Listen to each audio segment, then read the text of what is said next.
Kamusta mga kababayan? Ngayon, tatalakayin natin ang isang mainit na issue na nag-trending sa social media. Ang kontrobersyal na pahayag ng National Economic and Development Authority o NEDA na PAL 21 ay sapat na para sa isang simpleng almusal. Pero sapat nga ba talaga? Alamin natin ang detalye sa video na ito. Noong kamakailan, ipinahayag ng NEDA na ang P21 ay maaaring makabili ng isang simple ngunit sapat na almusal para sa isang tao.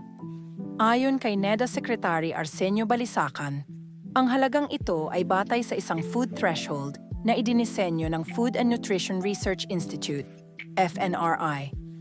Ngunit, ito ay batay lamang sa pinakamurang pagkain na maaaring mabili upang makamit ang tamang enerhiya at nutrisyon. Maraming Pilipino ang nagduda at nagtatanong kung sapat nga ba talaga ang P21, lalo na't sa kasalukuyang taas ng presyo ng mga bilihin. Ilang senador, tulad nina Grace Poe at Nancy Binay, ang nagbigay ng kanilang opinyon na nagsasabing ang ganitong threshold ay hindi akma sa tunay na pamumuhay ng karamihan sa mga Pilipino. Ayon sa kanila, kailangan ng masusing pag-aaral upang mas mailarawan ang aktwal na kalagayan ng mga mamamayan. Ayon sa mga eksperto, ang P21 na halaga ay naitala batay sa isang least cost method approach. Ibig sabihin, ang mga pagkain sa ilalim ng halagang ito ay yaong pinakamurang mabibili na makapagbibigay ng basic nutrition.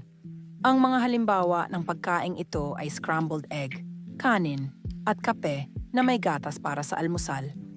Ngunit, sa ganitong klase ng pagkain, sapat nga ba ito para sa pang-araw-araw na buhay ng isang tao?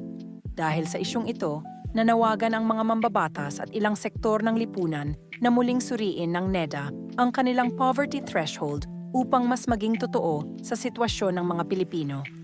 Makatutulong din ito sa pagbibigay ng tamang basehan sa paggawa ng mga pulisiya ng gobyerno para sa paglaban sa kahirapan.